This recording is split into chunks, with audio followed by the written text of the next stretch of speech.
அன்பு சகோதர சகோதரிகளுக்கு வணக்கம். பாபாவினுடைய திருவிளையாடல்களில காளிகானந்தா அவதூத் அவர்கள் பற்றிய நிகழ்வைத்தான் பார்க்க இருக்கின்றோம். இந்த நிகழ்வு ஆச்சாரியா ஸ்வரூபானந்தா அவதூத் அவர்கள் காளிகானந்தாவை பற்றி ஆங்கிலத்திலே வெளியிட்ட வரலாற்று குறிப்புகளிலிருந்து எடுக்கப்பட்டது. இதை தமிழாக்கம் செய்து தந்துள்ளார்கள் என்னுடைய மூத்த சகோதரராகிய இரணியன் அவர்கள். அதை உங்களுக்கு காணொளி மூலமாக வழங்குவதிலே மகிழ்ச்சி அடைகின்றேன். இதற்கு முந்தைய பதிவிலே நாம் பார்த்தோம், காளிச்சரண் என்ற அந்த கொள்ளைக்காரன் தான் பாபானுடைய பேர் அருளால் கபாலிக்க சாதனாவை தீட்சையாக பெற்று காளிகானந்த அவதூதாக மாறினார் என்பதை பற்றி பார்த்தோம். அந்த காளிகானந்தாவை பற்றி பல சம்பவங்கள் ஆனந்த மார்க்க வரலாற்றிலே உள்ளது. ராஞ்சியிலே உள்ள அந்த காட்டிற்கு சென்று தியானம் செய்ய சொன்ன பிறகு அந்த காளிகானந்தாவை ஊருக்குள் யாரும் பார்த்ததில்லை. அவர் உயிரோடு இருக்கிறாரா இல்லையா என்பது யாருக்கும் தெரியாது. ஆனாலும் அந்த காளிகானந்தா அவர்கள் பல சம்பவங்களிலே அவர் தொடர்புடையவராக இருக்கின்றார் என்பதை ஆனந்த மார்க்க வரலாறு நிரூபித்துக் கொண்டிருக்கின்றது.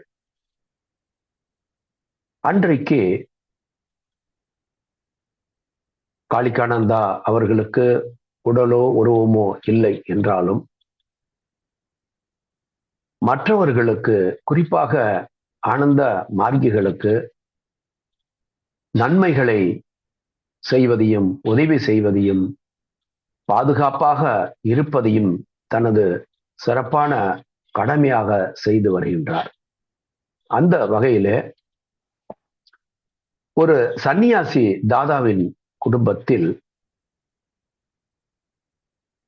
குடும்ப வருமானத்தை ஈட்டிக் கொண்டிருந்த தலைவராக இருந்த அந்த சன்னியாசியினுடைய அப்பா இறந்து விடுகின்றார். அதற்கு பிறகு அவருடைய சகோதரரும் இறந்து விடுகின்றார். அப்போது பாபா அந்த தாதாவை அழைத்து, சன்னியாசி தாதாவை அழைத்து, இனி உன் குடும்பத்தை யார் காப்பாற்றுவார்கள்? எனவே நீ திரும்பி வீட்டுக்கு சென்று குடும்பத்தை பார்த்துக்கொள், கவனித்துக்கொள் என்றார். அதற்கு அந்த தாதா, இல்லை பாபா, என்னால் போக முடியாது என்று சொல்லிவிடுகின்றார்.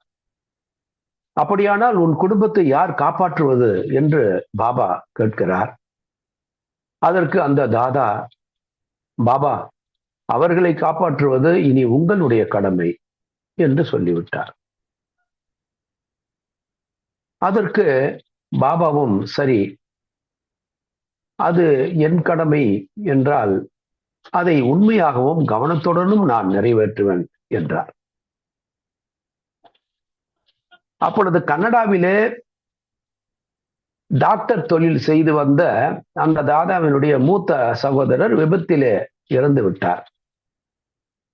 அவர் இறந்து விட்டதால் அந்த நாட்டிலே அவருக்கு சேர வேண்டிய பணம் மற்றும் சொத்துக்கள், அவருடைய வீடு, மற்ற உடைமைகள் ஆகியவற்றை அரசாங்கமே அதை விற்று அந்த பணத்தையும் கனடிய அரசாங்கம் இந்தியாவில் அவர்களுடைய குடும்பத்திற்கு அனுப்பி வைத்து விட்டது.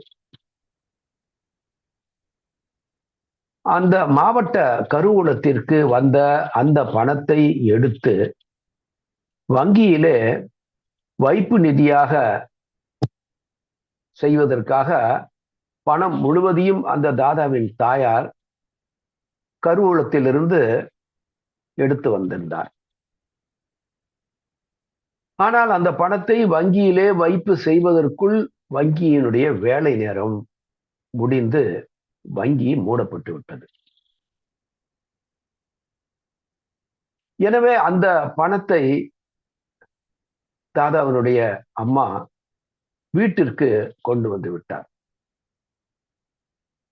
அன்றைய தினம் நடு இரவிலே கொள்ளையர்கள் வீடு புகுந்து வீட்டில் இருந்த பணம், நகை மற்றும் விலை உயர்ந்த பொருட்கள் அத்தனையையும் கொள்ளையடித்து சென்று விட்டார்கள். அந்த தாதாவினுடைய தாய் பாபாவிடம், பாபா, நான் இனி என்ன செய்வேன்? நீங்கள் கடவுள் என்பதை நான் அறிவேன். இப்போது என் கணவரும் இல்லை, குடும்பத்தை பராமரித்து வந்த என் மகனும் இல்லை. ஏற்கனவே எனது 2 மகன்கள் சன்னியாசிகளாக ஆனந்த மார்க்கத்திலே இருக்கின்றார்கள். இனி என்னை யார் காப்பாற்றுவார்கள் என்று அழுது பாபாவை எண்ணி புலம்பினார். அப்பொழுது காளிகானந்தா அந்த தாயின் முன் தோன்றி, அம்மா, சற்று பொறுங்கள், கொள்ளை நடிந்து எவ்வளவு நேரம் சென்றிருக்கும் என்பதை மட்டும் நீங்கள் கூறுங்கள் என்றார். அதை கேட்டுவிட்டு அடுத்த அரை மணி நேரத்திற்குள் கொள்ளையர்களை கட்டி இழுத்து வந்து கொள்ளையடித்த பணம், நகை முதலியவற்றை அந்த தாயிடம் திரும்ப ஒப்படைத்தார் காளிகானந்தா. அம்மா, கவலைப்படாதீர்கள், பணத்தை நீங்கள் வங்கியில் வைப்பு செய்யும் வரை உங்களுடனேயே நான் இருப்பேன். மேலும் இந்த சம்பவத்தை வேறு யாரிடமும் சொல்லாதீர்கள், ஏனென்றால் திரும்பவும் வேறு கொள்ளையர்கள் வர வாய்ப்பு உண்டு என்றார். அப்படியே பணம் வங்கியில் செலுத்தப்படும் வரை காளிகானந்தா அவர்கள் அந்த தாதாவினுடைய தாயார் உடனேயே இருந்தார். இந்த சம்பவம் முழுவதையும் பாபா அந்த தாதாவுக்கும் தெரிவித்தார். இப்படி காளிகானந்தா அவர்கள் பக்தர்களுக்கு, பாபாவினுடைய பக்தர்களுக்கு பல்வேறு சந்தர்ப்பங்களிலே பேர் உதவியாக இருந்து வருகின்றார். நன்றி, வணக்கம். மீண்டும் அடுத்த பதிவிலே பார்க்கலாம்.